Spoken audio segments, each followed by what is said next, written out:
What is going on, everybody? Welcome back to Phones and Drones. You can see here we have lined up from left to right the Samsung Galaxy Watch Active, we have the Fossil Gen 5 Carlyle, and the Fossil Sport.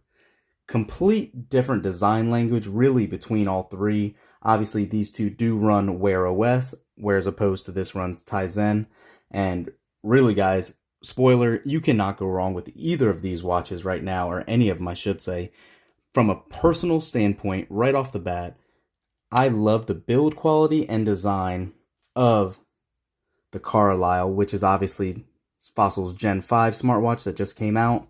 Obviously on all of these except for the Sport on the right there, I have changed the bands out, but everything from build quality has a nice heft to it, to function, to smoothness. It really has been a pleasant surprise.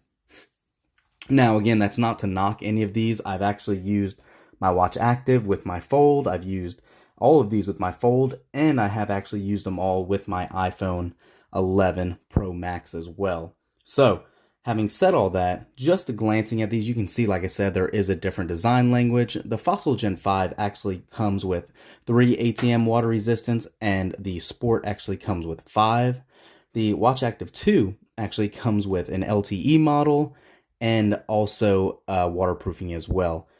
But it comes in two sizes, a 40mm and a 44. This is the 44, this is the 44, and this is the 43. Now, oddly enough, out of all of these, the Fossil Sport does have the larger display between the two of these. This has a 1.29-inch display. This is a 1.28. And the Sport, or the Watch Active, has a 1.4-inch Super AMOLED display. Display topic, this definitely has the best, most vivid display, as Samsung is obviously always known for. They know what they're doing with the displays, and it looks really, really good.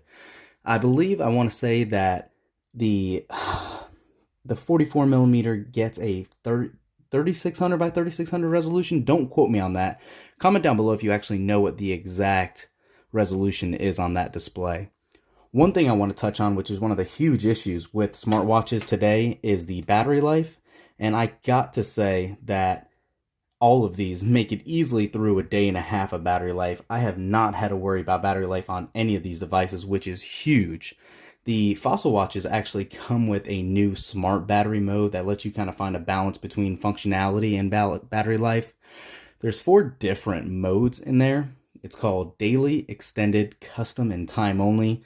And they obviously kind of do different functions depending on what your battery life priority is on that.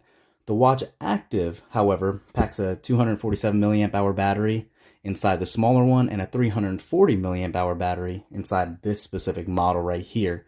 So, having said all that, since it uses a WPC-based wireless charging, you can re-up on your phone, especially with the Samsung device with the reverse wireless charging, right back. Not necessarily at the quickest speeds, but if you ever need that touch-up, you can do that with these, whereas opposed to these two devices, you cannot. I do really like, on the design language, both of these carrying those digital crowns. They really, really do move very smoothly instead of having to interact and cover your fingers up with the display. Really nice touch. I wish Samsung did implement that. Instead, what they did was actually go with a touch bezel to scroll through all your stuff. And again, they all work great, just a different implementation, and really depends on what you want. All of them have NFC chips. They all have either Google Pay or Samsung Pay. You are not getting MST technology with this, so it is purely NFC, unlike some of the older Galaxy watches. They both, actually all three, kind of pack different amounts of RAM in it. I believe these two come with 1 gig of RAM, 4 gigs of storage, 8 gigs of storage, and you're getting 786 megabytes of RAM on this.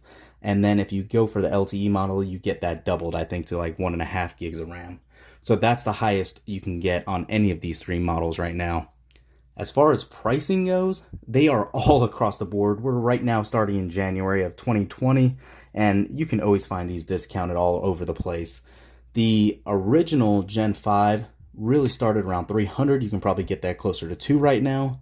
The Galaxy Watch Active actually is all over the place. For the Bluetooth model, you can get around 280 bucks, but those have even been on sale for closer to 250. And the Sport has had some ridiculous sales on it recently for right around $100 or so.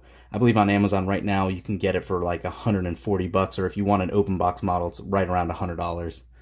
But aside from that, guys, battery life, Bluetooth connectivity, messaging alerts, they all work great. The haptics, I believe, are a little better on the Fossils than the Samsung. Could be a personal opinion, but I find myself missing less notifications on these than I did on the Watch Active. But let me know, guys. Let me know in the comments down below. What do you prefer? Which design do you guys like the best out of these? Thanks for watching, guys. Thumbs up this video, subscribe to the channel, and we'll catch you in the next one.